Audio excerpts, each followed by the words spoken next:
കഴിഞ്ഞ ദിവസത്തെ ഒരു വീഡിയോയിൽ ഗുരുവായൂർ മത്സ്യമാംസാദികൾ പാചകം ചെയ്യുന്ന മണം വരുന്നു എന്നൊരു കംപ്ലൈൻറ്റും അതേ തുടർന്ന് അതൊക്കെ എങ്ങനെ തടയാം എന്നുള്ള എൻ്റെ ഒരു ആശയവും ലീഗലാണ് കേട്ടോ, അല്ലാതെ ഞാൻ കണ്ടുപിടിച്ച ആശയമൊന്നുമില്ല. അത് ആനുഷംഗികമായിട്ടാണ് ഞാൻ ഒരു സ്ത്രീ അവിടെ നാടകം കളിക്കുക, കേക്ക് കട്ട് ചെയ്യുക, ഇതുപോലത്തെ കാര്യങ്ങളൊക്കെ ചെയ്തതൊക്കെ പറഞ്ഞിരുന്നു. ഏതായാലും അതൊരു ഹർജിയായിട്ട് ഹൈക്കോടതിയിലെത്തി. പി വേണുഗോപാൽ എന്ന വടക്കം പറവൂരുകാരൻ, ബബിത മോൾ എന്ന ഉദയം പേരൂരുകാരി, ഈ രണ്ട് പേരാണ് ഭക്തർ എന്ന നിലയിൽ ഹൈക്കോടതിയെ സമീപിച്ചത്. നമ്മളുടെ അഡ്വക്കേറ്റ് ആർ കൃഷ്ണരാജ് ആയിരുന്നു അവരുടെ വക്കീൽ. Justice Anil K Narendran, justice PG Ajith Kumar, ഈ രണ്ടുപേരുടെ ഡിവിഷൻ ബെഞ്ച്, നമ്മൾ സാധാരണ ദേവസ്വം ബെഞ്ച് എന്ന് പറയുന്ന ബെഞ്ച്. അപ്പോൾ ഇവർ ഉന്നയിച്ച സംഗതി പ്രധാനമായിട്ടും ഇവരവിടെ ഒരു വീഡിയോ തെളിവായിട്ട് കോടതിയിൽ കാണിച്ചു. ആ സ്ത്രീ തൊഴാൻ വരുന്നവരുമായിട്ട് എന്തോ വാഗ്വാദം നടത്തുന്നു, പിന്നെ കേക്ക് കട്ട് ചെയ്യുന്നു, ഇങ്ങനെയൊക്കെയുള്ള വീഡിയോ. അത് violation of the provisions of Kerala Hindu places of public worship authorisation of entry act 1965. ഇങ്ങനൊരു ആക്ട് കേരളത്തിലുണ്ട്. കേരളത്തിലെ ക്ഷേത്രങ്ങളെ സംരക്ഷിക്കുന്ന ഒരാക്ട് ഏതാണെന്ന് ചോദിച്ചാൽ ഇതാണ്. ദേവസ്വം ആക്ട് അല്ല, ഈ 1965 ആക്റ്റാണ്. ഈ ആക്ട് നമ്മളുടെ ശബരിമല പ്രക്ഷോഭം വന്നപ്പോൾ ഹിന്ദുക്കളിൽ ശബരിമല പ്രക്ഷോഭം നടത്തിയവർ തന്നെ ഈ ആക്ട് തള്ളിക്കളഞ്ഞു എന്ന് മാത്രമല്ല, സുപ്രീം കോടതിയിൽ ആർഗ്യൂ ചെയ്തു, ഈ ആക്ട് ശബരിമലയ്ക്ക് ബാധകമല്ല എന്ന് പറഞ്ഞു. ആർഗ്യുമെൻറ്റിൻ്റെ ഫലമായിട്ട് എന്തുണ്ടായി എന്ന് വെച്ചാൽ, ഈ ആക്ട് ബാധകമാണോ അല്ലയോ എന്നുള്ള ചോദ്യം സുപ്രീം കോടതി വിശാല ബെഞ്ചിന് വിട്ടു. എന്താ ഈ ആക്ട് ഇത്ര വലിയ പ്രധാനമാകാൻ കാരണം? ഈ ആക്ടിൻ്റെ ചട്ടം, ഒന്ന് നിയമം, പിന്നെ അതിനനുസരിച്ച് ചട്ടം, റൂൾസ് ഉണ്ടല്ലോ. ഈ ആക്ട് വാസ്തവം പറഞ്ഞാൽ എല്ലാവർക്കും ക്ഷേത്രപ്രവേശനം കൊടുക്കുന്ന ആക്റ്റാണ്. നിങ്ങൾ നോക്കൂ, 1936 ക്ഷേത്രപ്രവേശന വിളംബരം വന്നു. ആ വിളംബരത്തിൽ മഹാരാജാവ് പറഞ്ഞത് എന്താ?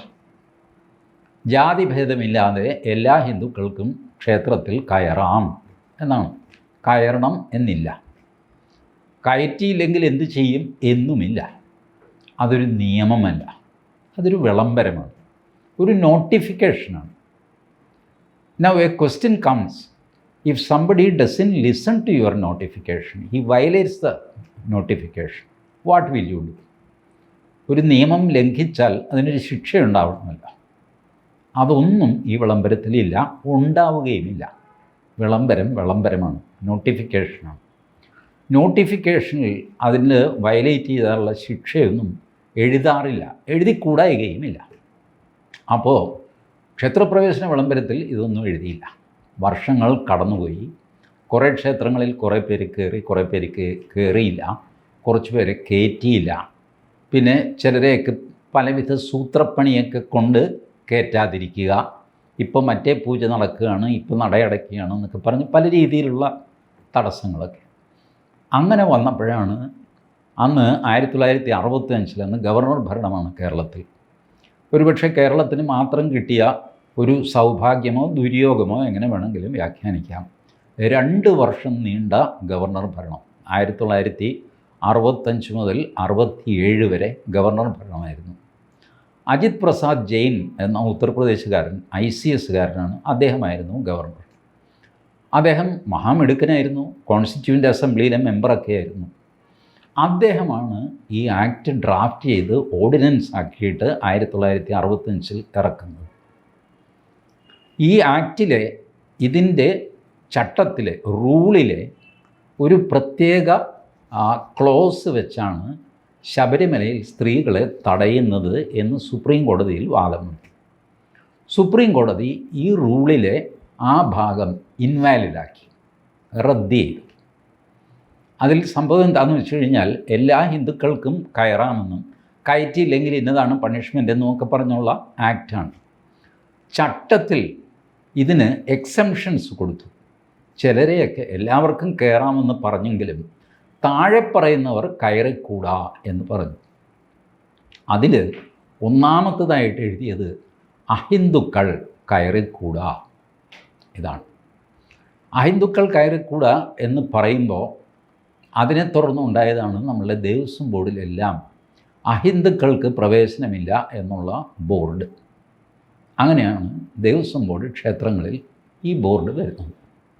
ഇതിന് കാരണം വേറെ പലതുമാണ് കേട്ടോ. ടിപ്പു സുൽത്താൻ, ഹൈദരാലി ഇവരുടെയൊക്കെ കാലത്ത് നടന്ന ക്ഷേത്രത്തിൻ്റെ ആക്രമണങ്ങൾ, അതുകൂടാതെ ക്രിസ്ത്യൻ പാതിരിമാരുടെ നിയന്ത്രണമില്ലാത്ത മതപരിവർത്തനം. അന്ന് ക്ഷേത്ര പരിസരത്ത് ആലിൻ്റെ ചോട്ടിൽ പാതിരിമാർ പ്രസംഗിക്കുന്ന സ്ഥിതി വരെ ഉണ്ടായി. അതിനെതിരെ ഒരു ഏകാംഗ സമരം നയിച്ച ആളാണ് നമ്മളുടെ സ്വാമി ആഗമാനന്ദൻ. ആലുവ അദ്വൈതാശ്രമം ഒക്കെ അദ്ദേഹത്തിൻ്റെ രാമകൃഷ്ണാശ്രമമുണ്ട് ആലുവയിൽ, ചൊവ്വര ആ ഭാഗത്ത്. ആഗമാനന്ദനാണ് അതിന് മുൻകൈ എടുത്തത്. ഈ ആക്റ്റും കൂടെ വന്നു കഴിഞ്ഞപ്പോൾ എന്ത് സംഭവിച്ചു എന്ന് വെച്ചാൽ, ക്ഷേത്രത്തിൽ അഹിന്ദുക്കൾക്ക് കയറിക്കൂടാ എന്ന് മാത്രമല്ല, ക്ഷേത്രവും ക്ഷേത്ര പരിസരവും അഹിന്ദുക്കൾക്ക് അന്യമായി. ഈ ആക്റ്റിൽ അതിന് വ്യവസ്ഥ ചെയ്തു. ക്ഷേത്രം എന്ന് പറഞ്ഞാൽ ക്ഷേത്രം മാത്രമല്ല, ക്ഷേത്ര പരിസരം എന്ന് പറഞ്ഞാൽ എന്താണ്? ആ പരിസരത്ത് ആൽത്തറ ഉണ്ട്, ക്ഷേത്രക്കുളമുണ്ട്, മറ്റ് ആറാട്ടിന് നടന്നു പോകുന്ന ഏതെങ്കിലും സ്ഥലമുണ്ടെങ്കിൽ അത്, ഇതൊക്കെ ചേർന്ന് ക്ഷേത്ര സങ്കേതമാണ് ക്ഷേത്ര പരിസരം. ഈ പരിസരത്ത് അഹിന്ദുക്കൾ പ്രവേശിച്ചുകൂടാ എന്നാണ് നിയമം. ആ നിയമത്തിൽ ഇതുപോലെ ഈ ട്രഡീഷണലായിട്ട് സ്ത്രീകൾ കയറാത്ത സമയത്ത് കയറാത്ത ക്ഷേത്രങ്ങൾ അവർ കയറിക്കൂടാ എന്നായിരുന്നു 3-ാം വകുപ്പ്. ഈ 3-ാം വകുപ്പാണ് സുപ്രീം കോടതി റദ്ദ് ചെയ്തത്. അങ്ങനെ സ്ത്രീകൾക്ക് കയറാമെന്ന് പറയും. വളരെ ബുദ്ധിമാന്മാരായ ഹിന്ദുക്കൾ അന്ന് എന്ത് ചെയ്തു? ആഹാ, ഇതാണോ നീ റദ്ദ് ചെയ്തിട്ട് സ്ത്രീകളെ കയറ്റാൻ തീരുമാനിച്ചത്? അങ്ങനെയാണെങ്കിൽ ഈ ആക്റ്റേ ഞങ്ങൾക്ക് ബാധകമല്ല എന്ന് പറഞ്ഞു. ഫലത്തിൽ എന്തായി? നമ്മളന്ന് ശബരിമല ബഹളം നടക്കുമ്പോൾ ഫസ്റ്റ് നടന്ന ബഹളം രഹന ഫാത്തിമയെ ചൊല്ലിയാണ്. രഹന ഫാത്തിമയെ കയറ്റാൻ പാടില്ല. എന്തുകൊണ്ട്? രഹന ഫാത്തിമയ്ക്ക് 50 വയസ്സായില്ല. അതുകൊണ്ട്. വാസ്തവത്തിൽ നിയമം എന്താണ്? രഹന ഫാത്തിമ മുസ്ലിം ആയതുകൊണ്ട് ശബരിമലയിൽ കയറിക്കൂടാ എന്നാണ് നിയമം. അവർക്ക് 50 വയസ്സായാലും 60 വയസ്സായാലും അവിടെ കയറാൻ സാധ്യമല്ല, അവർ മുസ്ലിമായിരിക്കുന്നിടത്തോളം കാലം. ഇതല്ലേ യഥാർത്ഥത്തിൽ ഹിന്ദു ഇൻട്രസ്റ്റ് പ്രൊട്ടക്റ്റ് ചെയ്യുന്നത്? 50 വർഷം കഴിഞ്ഞാൽ ഏത് രഹന ഫാത്തിമയ്ക്കും ശബരിമലയിൽ കയറാം എന്ന് പറയുന്നതാണോ ഹിന്ദു താല്പര്യം? അങ്ങനെയാണ് താല്പര്യമെന്ന് അന്ന് ബഹളം വെച്ച് അങ്ങ് തീരുമാനിച്ചു. ഞാനിതങ്ങനെ അല്ല എന്ന് പറഞ്ഞുകൊണ്ട് ഹൈക്കോടതിയിൽ പോയി. ഞാൻ പറഞ്ഞു, ഈ രഹന ഫാത്തിമ അടക്കം 4 സ്ത്രീകളാണ് അവിടെ കയറാൻ ശ്രമിച്ചത്. 4 പേരും അഹിന്ദുക്കളാണ്. രഹന ഫാത്തിമ മുസ്ലിമും ബാക്കി 3 പേര് ക്രിസ്ത്യാനികളുമാണ്. അതുകൊണ്ട് ഇവരവിടെ കയറാൻ ശ്രമിച്ചത് തെറ്റാണ്. സുപ്രീം കോടതി വിധിയെ അല്ല ഞാൻ ചലഞ്ച് ചെയ്തത്. ഈ 4 പേര് പോയത് തെറ്റാണ്. അതുകൊണ്ട് അഹിന്ദുക്കൾക്ക് പ്രവേശനമില്ല എന്നുള്ളത് ഒന്നുകൂടെ ഉറപ്പിക്കണം. ഇവരെ കയറ്റാൻ ശ്രമിച്ചവർക്കെതിരെ പ്രോസിക്യൂഷൻ നടപടിയെടുക്കണം. ഇതായിരുന്നു എൻ്റെ കേസ്. അന്ന് സുപ്രീം കോടതി ആണെങ്കിൽ മതേതരത്വം കൊണ്ടങ്ങ് നിറഞ്ഞ് തുള്ളിച്ചാടി നിൽക്കുകയാണ്. ജസ്റ്റിസ് രാമേന്ദ്ര മേനോൻ അങ്ങ് പൊട്ടിത്തെറിച്ചു. മര്യാദയ്ക്ക് ഈ ഹർജി പിൻവലിക്കുന്നോ എന്നെൻ്റെ വക്കീലിനോട് ചോദിച്ചു. ഞാനും ഉണ്ടായിരുന്നു കോടതിയിൽ. അദ്ദേഹം പൊട്ടിത്തെറിച്ചു. അദ്ദേഹം പറഞ്ഞു, Vavar residing in Ayyappa's chest, heart, ഹൃദയത്തിലാണ് വാവരിയ്ക്കുന്നത്. അപ്പോൾ പിന്നെ അഹിന്ദുക്കളെ കയറ്റരുതെന്ന് പറഞ്ഞു കഴിഞ്ഞാൽ നിങ്ങളേതോ ആക്റ്റും പൊക്കി വെച്ചുകൊണ്ട് എടുത്തോണ്ട് കളയടാ. എൻ്റെ വക്കീൽ പിൻവലിക്കാൻ തയ്യാറായില്ല. അതിപ്പോഴും ഹൈക്കോടതിയിൽ കിടപ്പുണ്ട് ആ കേസ്. ബട്ട് അതിൻ്റെ പേരിൽ ഞാൻ കേട്ട ചീത്തവിളിക്ക് കയ്യും കണക്കില്ല. കാരണം അന്ന് ശബരിമലയിൽ സ്ത്രീ പ്രവേശനം നിഷേധിക്കണം, യുവതീ പ്രവേശനം നിഷേധിക്കണം എന്ന് പറയുന്നവർക്ക് എതിരായിട്ട് ഞാൻ കേസ് കൊടുത്തു എന്നുള്ള വ്യാഖ്യാനമാണ് വന്നത്. അവർ ക്രിസ്ത്യാനികളെയും മുസ്ലിങ്ങളെയും ഒക്കെ ചേർത്തിട്ട് നിങ്ങളുടെയും ആചാരങ്ങൾ നാളെ ലംഘിക്കപ്പെടും കേട്ടോ, അതുകൊണ്ട് ഞങ്ങളുടെ കൂടെ വരുവിൻ, എന്നിട്ട് ശബരിമലയിലെ ആചാരം ലംഘനം തടയുവിൻ എന്ന് പറഞ്ഞ് അവരെ കൂട്ടിച്ചേർത്ത് കൊണ്ടുവന്നു കഴിഞ്ഞപ്പോൾ ഈ മഹാഭാവി വന്നിട്ട് ഈ ആക്ട് കൊണ്ടുവന്ന് അഹിന്ദുക്കൾക്ക് പ്രവേശനം പാടില്ല എന്ന് പറയുന്നു. വെച്ചുകൊണ്ടിരിക്കാമോ ഇയാളെ എന്നുള്ളതായിരുന്നു അന്നത്തെ വാദം. ഞാനൊന്നും മിണ്ടാൻ പോയില്ല. എൻ്റെ ഹർജി ഇന്നും അനാഥമായിട്ട് ഹൈക്കോടതിയിൽ കിടപ്പുണ്ട്. കാരണം ഇതിപ്പോൾ വിശാല ബെഞ്ചിന് വിട്ടിരിക്കുകയല്ലേ. ഇപ്പോൾ ഈ കേസിന് വന്നപ്പോൾ അഡ്വക്കേറ്റ് ആർ കൃഷ്ണരാജന് ഈ ചരിത്രമൊക്കെ അറിയാം, അതുകൊണ്ടാണ് ഞാൻ കൃഷ്ണരാജൻ്റെ പേരെടുത്ത് പറയുന്നത്. അഡ്വക്കേറ്റ് ആർ കൃഷ്ണരാജനും ഈ പറഞ്ഞ 2 ഹർജിക്കാർക്കും ഏത് ആക്ടിനെ ഡിപ്പെൻഡ് ചെയ്യേണ്ടി വന്നു? 1965 ആക്ടിന്. ഗുരുവായൂർ അമ്പലനടയിൽ കാട്ടിക്കൂട്ടിയ കോപ്രായം തടയണമെങ്കിൽ നിങ്ങൾക്ക് ഇന്നും 1965 ആക്ട് വേണം. നിങ്ങൾ വിശാല ബെഞ്ചിൽ കൊണ്ടുപോയി ചലഞ്ച് ചെയ്തില്ലേ, ആ ആക്ട് വേണം. ഇപ്പോഴും നിങ്ങൾക്ക് ആ ആക്ട് ആവശ്യമാണ്. ഇത് ഞാൻ പറഞ്ഞപ്പോൾ മഹാമോശമായിപ്പോയി. ഇന്ന് തുടയ്ക്ക് നുള്ളു കിട്ടിയപ്പോൾ മനസ്സിലാവുന്നു നിങ്ങളെ പ്രൊട്ടക്റ്റ് ചെയ്യുന്ന ആക്ട് നിങ്ങൾ തന്നെ ചലഞ്ച് ചെയ്ത് വഷളാക്കിയതാണ്. അതുകൊണ്ട് എന്ത് സംഭവിച്ചു? ഈ ഇടക്കാല വിധിയാണിത് കേട്ടോ. അടുത്ത 18-ാം തീയതിക്ക് ഒക്ടോബർ 18-ന് പോസ്റ്റ് ചെയ്തിരിക്കുകയാണ് ഈ കേസ്. മുഴുവൻ തീർന്നിട്ടില്ല. List on 18/10/2024. അപ്പോൾ violating the provisions of Kerala Hindu places of public worship authorisation entry act by entering temple premises including nadapanthal and engaging in illegal activities including videography on various occasions. Guruvayur നടപ്പന്തലിൽ നിന്നിട്ട് ആ ഭണ്ഡാരത്തിൻ്റെ അവിടെയോ പരിസരത്തോ നിന്നിട്ട് വീഡിയോ ഉണ്ടാക്കുകയോ കേക്ക് മുറിക്കുകയോ പന്നിയെ വെട്ടുകയോ ചെയ്തു കഴിഞ്ഞാൽ ഏത് നിയമം വെച്ചാണ് നിങ്ങൾക്കത് തടയാൻ പറ്റുക? ഏത് നിയമം വെച്ച്? 1965 നിയമം വെച്ച്. ആ നിയമം നിങ്ങൾ എന്ത് ചെയ്തു? സുപ്രീം കോടതിയിൽ ചലഞ്ച് ചെയ്ത് വിശാല ബെഞ്ചിലും വിട്ടു. മൂലയിലിരുന്ന കോടാലെടുത്ത് സ്വന്തം കാലിൽ വെട്ടിയ സമൂഹം. ഞാൻ എന്ത് പറയാനാണ്? ഇപ്പോൾ ഗുരുവായൂർ ഇത് സംഭവിച്ചു കഴിഞ്ഞപ്പോൾ വീണ്ടും 1965 ആക്ടിലേക്ക് പോകുന്നു. കോടതി സമർത്ഥമായിട്ട് ഇപ്പോഴും ഹൈക്കോടതി സമർത്ഥമായിട്ട് ഈ ആക്ട് ടച്ച് ചെയ്യുന്നില്ല. ഈ ആക്ട് ടച്ച് ചെയ്യുന്നില്ല. കാരണം കോടതിക്കും അറിയാമായിരിക്കും ഇത് ചലഞ്ച് ചെയ്യപ്പെട്ട് കിടക്കുകയാണ്. ചലഞ്ച് ചെയ്യപ്പെട്ടു എന്ന് വിചാരിച്ചിട്ട് ആ ആക്ട് നിലവിലില്ലാതെയൊന്നും ആകുന്നില്ല. ഒരാളൊരു ആക്ട് ചലഞ്ച് ചെയ്തു എന്ന് വിചാരിച്ചിട്ട് ആ ആക്ട് റദ്ദാവുന്നില്ലല്ലോ. ആക്ട് അപ്പോഴും നടപ്പിലുണ്ട്. ഇത് വെച്ചിട്ട് ഹൈക്കോടതിക്ക് ആ ആക്ട് വെച്ച് ഇടപെടാം. പക്ഷേ ഹൈക്കോടതി തൊടുന്നില്ല. ഇവർ വീഡിയോ കൊണ്ടുപോയി ഹാജരാക്കി. ഹൈക്കോടതിയിലും ദേവസ്വം ബോർഡിൻ്റെ വക്കീലും ഈ ആക്ട് കോട്ട് ചെയ്ത് സംസാരിച്ചു. ഇതിൻ്റെ പ്രൊവിഷൻസൊക്കെ എടുത്ത് സംസാരിച്ചു. കോടതി ഹർജി അഡ്മിറ്റ് ചെയ്തു. 4 ആഴ്ചയ്ക്കുള്ളിൽ കൗണ്ടറൊക്കെ ഫയൽ ചെയ്യാൻ പറഞ്ഞു. എന്നിട്ട് കോടതി ഗുരുവായൂർ ദേവസ്വം മാനേജിങ് കമ്മിറ്റിയുടെ ഗുരുവായൂർ ദേവസ്വം ആക്ട് ഉണ്ടല്ലോ, ആ മാനേജിങ് കമ്മിറ്റിയുടെ ആക്ട് എടുത്തിട്ട് അതിൽ നിന്ന് പ്രൊവിഷൻ കണ്ടുപിടിച്ചു. It shall be the duty of the committee subject to the custom and usage in the temple to arrange for the proper performance of the rites and ceremonies in the temple. കമ്മിറ്റിയുടെ ചുമതലയാണ് കീഴ്നടപ്പും ആചാരവും ഒക്കെ അനുസരിച്ച് കാര്യങ്ങൾ കൊണ്ട് നടത്തുക എന്നുള്ളത് കമ്മിറ്റിയുടെ ചുമതലയാണ്. കീഴ്നടപ്പും സംഗതിയൊന്നും ഇവിടെ പ്രശ്നമല്ലല്ലോ. കേക്ക് കട്ടിംഗ് എന്ന് പറഞ്ഞാൽ കീഴ്നടപ്പാണെന്ന് ഒരാൾ വാദിച്ചാലോ? ഇതിനു മുമ്പ് ഒരാൾ കേക്ക് കട്ട് ചെയ്തിട്ടുണ്ട് എന്നൊക്കെ പറയാം.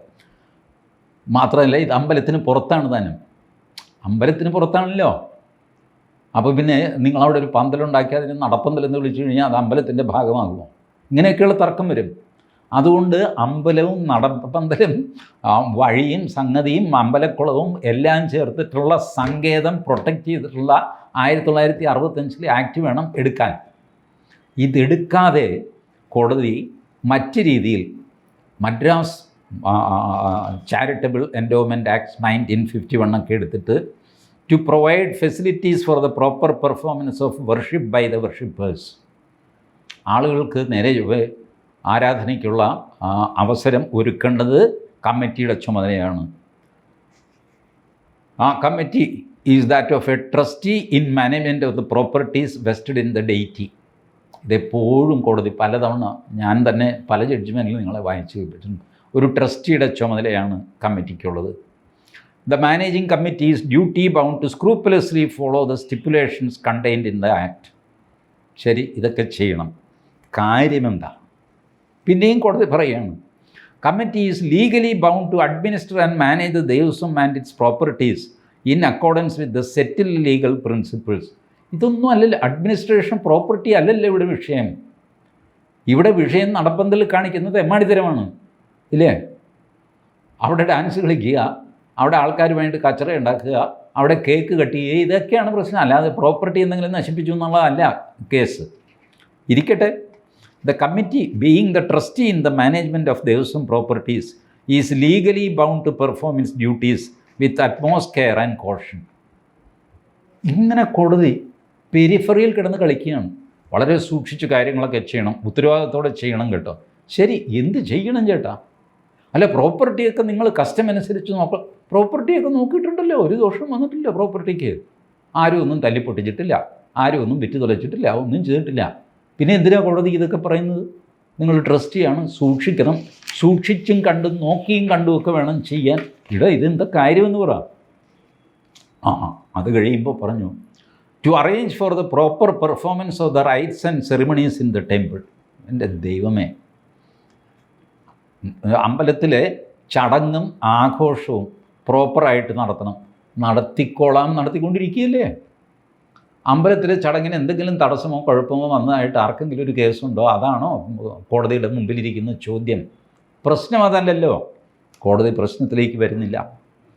കോടതി പറയുന്നു, വർഷിപ്പർ, ഭക്തൻ ആരാണെന്ന് ഗുരുവായൂർ ദേവസ്വം ആക്റ്റിൽ പറഞ്ഞിട്ടില്ല. എന്ത് ചെയ്യും? ഭക്തൻ ആരാണെന്നുള്ളതിൻ്റെ നിർവചനം ഗുരുവായൂർ ദേവസ്വം ആക്റ്റിൽ പറഞ്ഞിട്ടില്ല. അതുകൊണ്ട് കോടതി എന്ത് ചെയ്തു? ഓക്സ്ഫോർഡ് ഡിക്ഷണറിയിൽ പോയി വർഷിപ്പറിൻ്റെ അർത്ഥം നോക്കി. Worshipper is a person who shows reverence and adoration of a deity. ഒരു വിഗ്രഹത്തെ പൂജിക്കുകയും ധ്യാനിക്കുകയും ഒക്കെ ചെയ്യുന്നവനാണ് വർഷിപ്പർ. ശരി, ആയിക്കോട്ടെ, അതിലൊന്നും ആർക്കും തർക്കമില്ലല്ലോ. എന്തിനാണ് കോടതി ഈ ഡീറ്റെയിൽസിലൊക്കെ പോകുന്നത്? Right to worship is a civil right, of course in an accustomed manner and subject to the practice and tradition in each temple. ഇതിലൊക്കെ ആർക്കും തർക്കമില്ല. വർഷിപ്പ് ചെയ്യുന്നത് അവിടുത്തെ കസ്റ്റം അനുസരിച്ച് വേണം. നമ്മളൊരു ക്ഷേത്രത്തിൽ പോയി കഴിഞ്ഞാൽ അവിടുത്തെ ചില ചടങ്ങും കാര്യമൊക്കെ ഉണ്ട്. അതിന് ഇപ്പോൾ നമുക്ക് നിൽക്കാൻ പറ്റുള്ളൂ, അല്ലാതെ തോന്നി മാസം അവിടെ കയറിയിട്ട് എന്തെങ്കിലും കാണിക്കാൻ പറ്റില്ല. ഇതൊന്നും അല്ലല്ലോ ഇവിടെ പ്രശ്നം. അമ്പലത്തിന് പുറത്ത് നടന്ന കേക്ക് കട്ടിങ്ങും പരിപാടിയാണ് ഇവിടെ പ്രശ്നം. അതിലേക്ക് കോടതി വരുന്നില്ല. വരാൻ ഒരുപാട് താമസിക്കുന്നു. ഒടുവിൽ കോടതി പറയുന്നത്, every devotee has a right to exercise his right of worship in Guruvayur Sreekrishna temple in an accustomed manner and subject to the practice and tradition of that temple. ഇത് എത്ര തവണ പറയണം, ആവർത്തിച്ച് എനിക്കറിയില്ല. അവിടുത്തെ ആചാരവും ക്രമവും അനുസരിച്ച് അവിടെ പോയി പ്രാർത്ഥിക്കാൻ എല്ലാ ഭക്തന്മാർക്കും ഭക്തകൾക്കും അവകാശമുണ്ട്. എൻ്റെ കോടതി. അത് പിന്നെയും പറയേണ്ട കാര്യമില്ലല്ലോ. അത് നിഷേധിച്ചു എന്ന് ആർക്കും ഒരു കേസും ഇല്ലല്ലോ. എന്നിട്ട് കോടതി പറയുന്നു, no person can be permitted to pick up a quarrel with devotees in nadappanthal as seen in the video. ഈ വീഡിയോയിൽ കണ്ട പോലെ നടപ്പന്തലിൽ ഭക്തരുമായിട്ട് ഒരു വാക്ക് തർക്കമുണ്ടാക്കാൻ, ഒരു വഴക്കുണ്ടാക്കാൻ ആർക്കും അവകാശമില്ല. അതില്ല എന്ന് എല്ലാവർക്കും അറിയാം. പക്ഷെ വഴക്കമുണ്ടാകുമല്ലോ. ഇപ്പോൾ ഈ പെങ്കൊച്ച് അവിടെ ആരുമായിട്ട് ആർഗ്യൂ ചെയ്തു, അത് പോട്ടെ. അവിടെ തൊഴാൻ വരുന്ന ഭക്തന്മാർ തമ്മിൽ ആർഗ്യുമെൻറ്റ് നടക്കാറുണ്ട്, ഞാൻ കണ്ടിട്ടുണ്ട്. ഞാൻ അനുഭവസ്ഥനാണ്, നിങ്ങൾക്കൊക്കെ അനുഭവം ഉണ്ടാകും. തൊഴാനായിട്ട് ക്യൂ നിൽക്കുമ്പോൾ തള്ളാതെ എന്നൊക്കെ പറഞ്ഞ് ഒരാൾ തള്ളിക്കയറുമ്പോൾ അത് ഞാൻ എങ്ങോട്ട് പോകും എന്നൊക്കെ പറഞ്ഞ് വാക്ക് തർക്കം ഉണ്ടാവാറുണ്ട്, ഇല്ലേ? അപ്പോൾ കോടതി ഇങ്ങനെ അങ്ങനെ വാക്ക് തർക്കം ഉണ്ടാക്കാൻ ആർക്കും അവകാശമില്ല എന്നൊക്കെ പറയുമ്പോൾ നമ്മളെന്തോ വലിയ കുറ്റക്കാരായി പോയി, അല്ലെങ്കിൽ ഒരു ക്യൂവിൽ ഒരു ആർഗ്യുമെൻറ്റ് നടന്ന് അത് തെറ്റായിപ്പോയി സെക്യൂരിറ്റിയോട് താൻ കൊടുന്നു, താൻ കുറേ നേരമായി ഞങ്ങൾ വരട്ടുന്നു, എത്ര സമയമായി നട തുറക്കാൻ പറ എന്നൊക്കെ പറഞ്ഞിട്ട് ഇങ്ങനെ ആർഗ്യുമെൻറ്റ്സ് ഒക്കെ ഉണ്ടാവാറുണ്ട്. അതൊക്കെ സ്വാഭാവികമാണ്. എല്ലാ ക്യൂവിൽ എവിടെ നിങ്ങളൊരു പരിധി വിട്ട ക്യൂ ഉണ്ടോ ആ ക്യൂവിൽ വഴക്കുണ്ടാവും, എന്തെങ്കിലും ഉണ്ടാവും ചെറുതായിട്ട്. ഒന്ന് പുറകിൽ നിന്നുള്ള ആൾ തള്ളും. തള്ളല്ലേ, ഇപ്പം ഞാൻ നിൽക്കുകയല്ലേ ഇവിടെ എന്നൊക്കെ പറയും. ഇതൊക്കെ ആർഗ്യുമെൻ്റാണ്. Similarly the nadappanthal of a temple is not a place for cutting birthday cake. ഇതാണ് കോടതി പറഞ്ഞിരിക്കുന്നത്. Similarly the nadappanthal of a temple is not a place for cutting birthday cake. Birthday cake cut ചെയ്യാനുള്ള സ്ഥലമല്ല നടപ്പന്തൽ. ഇത് പറഞ്ഞ് നിർത്തിയിരിക്കുന്നു. ശരി, അപ്പോൾ ബർത്ത്ഡേ കേക്ക് കട്ട് ചെയ്തത് കുറ്റമായി പോയി എന്ന് നമ്മൾ ധരിക്കണം, അല്ലേ? കോടതി എഴുതിയിട്ടില്ല, നമ്മൾ വായിച്ചെടുക്കുകയാണ്. കേക്ക് കട്ട് ചെയ്യാനുള്ള സ്ഥലമല്ല ഇത് എന്നൊരാൾ പറഞ്ഞാൽ അതിനെ തുടർന്ന് പല ചോദ്യങ്ങൾ വരാം. പിന്നെ എവിടെയാണ് കേക്ക് കട്ട് ചെയ്യേണ്ടത്? ഇപ്പം കേക്ക് കട്ട് ചെയ്ത ആളിനെ നിങ്ങൾ എന്ത് ചെയ്യാൻ പോകുന്നു? ഇതൊക്കെ ചോദ്യമാണല്ലോ. കേക്ക് അല്ലാതെ വേറെ എന്തെങ്കിലും കട്ട് ചെയ്യാമോ? ഇപ്പോൾ ബർത്ത്ഡേക്ക് ഒരാൾ ചക്ക കട്ട് ചെയ്യാൻ തീരുമാനിച്ചു, കോടതി സമ്മതിക്കുക? ഇല്ലല്ലോ. അതോ ഇനിയും ഉണ്ടോയെന്നും എനിക്കറിയില്ല. ഇതുപോലത്തെ കോടതി വിധികൾ ഇങ്ങനെ വേഗാവുന്നത് എന്തുകൊണ്ടാണ്? The nadappanthal of a temple is not a place for cutting birthday cake എന്നുള്ളത് ഒരു ഡിക്ലറേഷൻ മാത്രമാണ്, വെറും ഒരു ഡിക്ലറേഷനാണ്. നടപ്പന്തൽ ബർത്ത്ഡേ കേക്ക് കട്ട് ചെയ്യാൻ പാടില്ല. ബർത്ത്ഡേ അല്ലാതെ കേക്ക് കട്ട് ചെയ്യാമോ? അതും ഒരു ചോദ്യമാണ്. ബർത്ത്ഡേക്ക് കേക്ക് അല്ലാതെ വേറെ എന്തെങ്കിലും ചക്കയോ മാങ്ങയോ കട്ട് ചെയ്യാമോ? ഇങ്ങനെ കോടതി വിധി ഇങ്ങനെ വേഗമായിട്ട് ഒറ്റ ലൈനിലങ്ങ് അവസാനിക്കുന്നത്. കോടതിക്ക് 1965 ആക്റ്റിൽ തൊടാൻ പറ്റുന്നില്ല. അതിന് ഭാഗികമായ ഉത്തരവാദിത്വം ഹിന്ദു സമാജത്തിനും ഉണ്ട്. 1965 ആക്റ്റിൽ പോയി കഴിഞ്ഞാൽ ഇതൊക്കെ വളരെ വ്യക്തമാണ്. ഇതൊക്കെ ചെയ്തു കഴിഞ്ഞാൽ അതിന് ശിക്ഷയുണ്ട്. സംഭവം വളരെ ക്ലീനാണ് ആ ആക്റ്റ്. ആ ആക്റ്റിൽ പോകാതെ ഗുരുവായൂർ ദേവസ്വം കമ്മിറ്റി ആക്ട് എടുത്തു കോടതി. അതെടുത്തു കഴിഞ്ഞപ്പോൾ അതിൽ വർഷിപ്പർ ആരാണെന്ന് പോലും എഴുതിയിട്ടില്ല. കഴിഞ്ഞില്ലേ? പിന്നെ കോടതി സ്വന്തം പോക്കറ്റിൽ നിന്ന് എടുത്തിട്ടാണ് similarly the nadappanthal of a temple is not a place for cutting birthday cake. ഇങ്ങനെ കോടതി പറയാൻ അടിസ്ഥാനമെന്താ?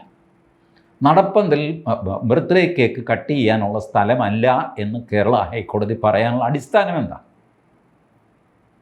ഒരടിസ്ഥാനവുമില്ല. കോടതിയുടെ ഒരു തോന്നൽ എഴുതിയിരിക്കുകയാണ്. ഈ ഒരൊറ്റ ലൈൻ ഒരാൾ ചലഞ്ച് ചെയ്യുകയാണ്. ഞാൻ ഭക്തനാണ്, ഗുരുവായൂർ ഭക്തനാണ്. നടപ്പന്തലിൽ കേക്ക് കട്ട് ചെയ്യരുതെന്ന് ഏത് നിയമത്തിലാണ് പറഞ്ഞിരിക്കുന്നത്? ഏത് നിയമത്തിൻ്റെ അടിസ്ഥാനത്തിലാണ് കോടതി ഇങ്ങനെ പറഞ്ഞത് എന്ന് ചോദിച്ചാൽ കോടതിക്ക് ഉത്തരം മുട്ടും. അതേസമയം 1965 ഈ എടുത്തു കഴിഞ്ഞാൽ 65 ആക്ട് എടുത്താൽ കൃത്യമായ ഉത്തരവുണ്ട്. ബർത്ത്ഡേ കേക്ക് എന്നുള്ള വാക്കൊന്നുമില്ല. പക്ഷേ ആ ആക്ട് വളരെ സ്ട്രിഞ്ചൻ്റാണ്, കർശനമായ ആക്റ്റാണ്. ആർക്ക് കയറാം, ആർക്ക് കയറിക്കൂടാ, എന്തൊക്കെ ചെയ്യാൻ ചെയ്തുകൂടാ എന്നുള്ള ആക്റ്റാണ്. ആ ആക്ട് ചലഞ്ച് ചെയ്തതിൻ്റെ ഫലമാണ് നമ്മളിപ്പോൾ അനുഭവിക്കുന്നത്.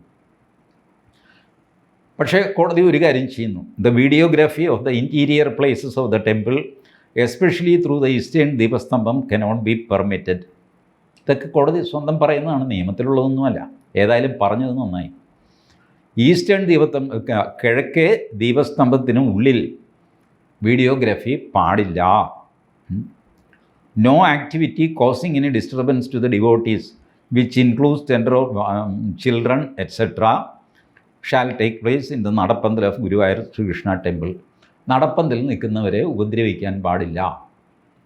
പിന്നെ ഇതൊക്കെ ഇൻ്ററിം ഓർഡർ ആയതുകൊണ്ട് നാളെ വേണമെങ്കിൽ കോടതിക്ക് മറിച്ചും പറയാം.